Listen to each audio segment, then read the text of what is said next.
monde de la science-fiction littéraire est finalement très différent du monde du jeu vidéo. On pourrait penser qu'il y a un rapport, et en fait, ils sont vraiment presque opposés, non? Le temps long que suppose Non, enfin, l'installation de la scène fictionnelle n'est pas le même temps que celui du jeu, où tu trouves qu'il y a des mais passages. le jeu s'inscrit de toute façon, même un livre, en général, le livre, c'est une tranche de vie qui va s'inscrire dans une culture qui a eu lieu avant et après. Et le livre, tu vois ce que je veux dire, il présente juste une tranche de vie. Oui. Et un jeu vidéo, ou la plupart des jeux vidéo qui racontent une histoire, en tout cas, ça va être pareil. T'as joué à Florence? Non. Ah, Florence, jeu sur mobile, étonnant. Enfin, il a été primé meilleur game design là, Qu'est-ce que c'est? 2019. C'est l'histoire d'une jeune femme. Alors, c'est pas du tout science-fiction, c'est l'histoire d'une jeune femme.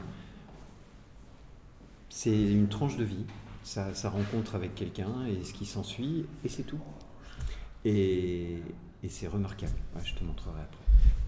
Il n'y a pas dans l'histoire du jeu vidéo une logique de cinématique, de petites scénettes intermédiaires qui permettent tu sais, avec du texte, dans les tout premiers, même Prince of Persia, des choses qui viennent de la culture du cinéma et de l'écrit, Et de l'écrit, oui. et qui disparaissent tout doucement?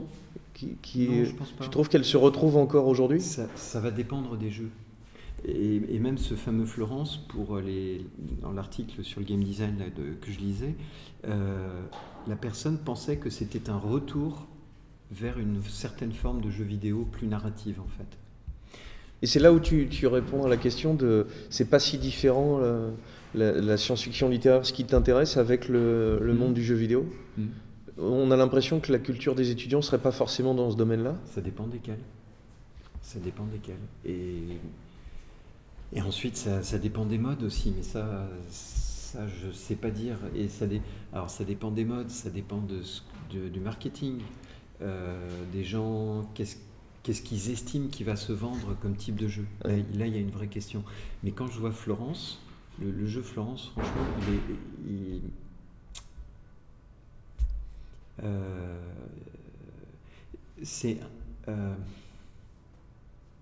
oui, c'est étonnant. Je peux pas t'en dire plus. Alors j'ai une dernière question redoutable, c'est vraiment la dernière, parce qu'on l'a faite à Alexis Blanchet et il a dit vous êtes gentil. Est-ce que c'est un jeu, hein, est-ce que de ton point de vue de formateur et d'observateur privilégié des architectures des jeux vidéo et de praticien du jeu vidéo, tu nous fais un pronostic à 10 ans, c'est impossible, sur comment les jeux vont évoluer? C'est une telle accélération que tu peux arriver à te lancer à 3 ans, 5 ans maximum. On va avoir des jeux énormément sur téléphone. Waouh! C'est un jeu difficile, mais tu prends pas de risque parce que tu seras... Si tu prédis l'avenir à 3 ans, tu seras augmenté. Il y a du jeu sur téléphone, il y a du jeu en réalité virtuelle qui arrive, il y a du jeu...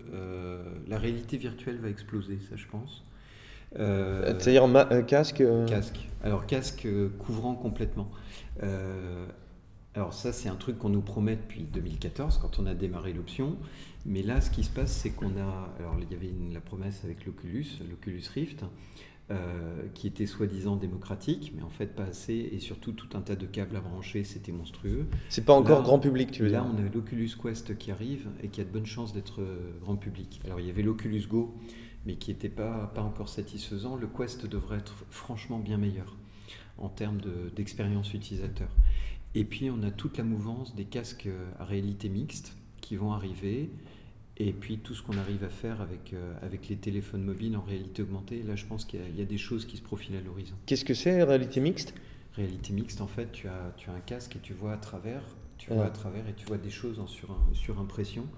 Et là tu as Microsoft avec le HoloLens 2, alors qui clairement fait un matériel qui est plus dédié professionnel, un marché professionnel. C'est mixte parce que c'est plus rassurant pour l'utilisateur de ne pas être complètement immergé, ou c'est parce que ça va jouer avec l'environnement réel? Ça va être d'autres types d'usages. Et là, on va retrouver des jeux... c'est une caricature, mais tu veux dire comme une chasse au trésor, je pourrais me déplacer dans des endroits et il y aura le jeu qui joue avec mon environnement. Ouais.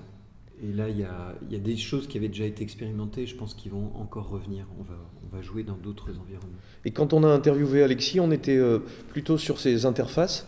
La même chose sur le pronostic d'interface, elles ont tendance à disparaître, les manettes. Oui. On est sur la main, sur les interfaces physiques, oui. Sur des écrans projetés. La main, la voix, le regard. Là, je suis en contact avec une société qui travaille là-dessus très fort et qui a une technologie vraiment passionnante là-dessus. C'est-à-dire que l'objet interface disparaît. Le fait même de regarder quelque chose fait que ça réagit. Et de fait, dans les interfaces de réalité virtuelle, c'est ça. En général, tu vas focaliser ton attention sur un point et ça va dire au système « Ok, démarre ». Ouais. C'est faciliter les choses. La voix, évidemment, mais la voix a l'inconvénient en environnement quand il y a plein de gens en parallèle. Elle se perturbe. Et là aussi, notre ami Nicolas Rosette, qui est commissaire de Siana, me disait il y a quelques années que le jeu vidéo, c'était pas de l'image, c'était du corps. Et les hypothèses que tu décris là donnent l'impression qu'un danseur pourrait être un bon joueur de jeu. Est-ce que tu as joué Beat Saber? Non. Beat Saber, jeu en réalité virtuelle. Il faudra que tu viennes à TSP, que je te l'installe et que je te montre. Et tu as des blocs qui arrivent sur toi et tu dois déplacer ton corps pour éviter les blocs et les trancher. Et tout ça en rythme avec une musique qui est évidemment plutôt punchy. Et très très sympa. Là, c'est ton corps qui agit. Et retour à notre ami Raphaël Coster, le corps, c'est aussi sur le silver money, c'est-à-dire toutes les personnes âgées qui, sur l'utilisation des jeux pour déplacer leur corps, pour continuer à le faire vivre, c'est aussi une voie qui va énormément se développer. Probablement, oui. Comme notre société vieillit et que si on dit à un soixantenaire qu'il est vieux, il est furieux. Voilà. C'est très très probable. Voilà, et en plus la culture du jeu dont tu parles, c'est-à-dire qu'on continuera à jouer quand on a commencé à 5 ans, on continue à jouer à 85 ans. Exactement. Mais en plus, comme cet aspect corporel est important et qu'il va avec cet âge. Oui, c'est une belle intuition que tu as là, mais elle est très très très probable, effectivement. Tu sais, il s'est passé la même chose avec la bande dessinée. En fait, dans les années 60, ce sont les petits Mickey pour les enfants de 15 ans. Et en 85, les enfants de 15 ans ont 20 ans de plus et ils continuent à acheter pendant que les enfants de 15 ans nouveaux arrivent et donc le marché explose. Donc on est sans doute sur un schéma comme ça. Et la quantité, j'ignore complètement, mais le très haut débit qui est en train d'arriver change quelque chose sur le jeu ? Probablement, mais là je ne maîtrise pas assez. Alors oui, si, je ne maîtrise pas assez. Ce que permet le très haut débit qui arrive, en fait, c'est une nouvelle architecture où en fait la machine que tu as chez toi n'est qu'un terminal de visualisation. Et là, tu vas trouver des technos comme Shadow PC, tu as Google aussi qui propose toute une infrastructure. Oui. Ce qui fait que tu as chez toi une machine qui est toujours à niveau. Oui. Et ça, clairement, c'est permis par le très haut débit. Et à partir de là, on peut envisager d'autres types de jeux. Par exemple, quand tu joues à un Fortnite, par exemple, où en fait, on va limiter le nombre de personnes qui jouent en parallèle parce qu'on ne sait pas faire. On ne sait pas faire au-delà d'un certain nombre de personnes. Oui. Or là, si tout le monde est sur un cloud, tu pourras augmenter sans aucun problème. Et alors, tu abordes un autre sujet, j'avais dit que c'était la dernière question, mais celui de la sécurité. Parce que tu disais qu'une de tes compétences quand tu as commencé, c'était aussi de t'intéresser à ce sujet-là. Là, si le jeu rentre chez moi, mes données sont de plus en plus sensibles, y compris celles que je produis en jouant. Oui. Et c'est un enjeu, et ça rajoute une couche de calcul. Ça rajoute. Alors, je ne suis pas spécialiste en sécurité. J'ai identifié le problème de la sécurité dans le jeu, nuance. Oui. Et ensuite, je vais confier ça à des gens qui sont plus experts du domaine. Oui. Bon, avec une nuance sur une thèse, mais peu importe.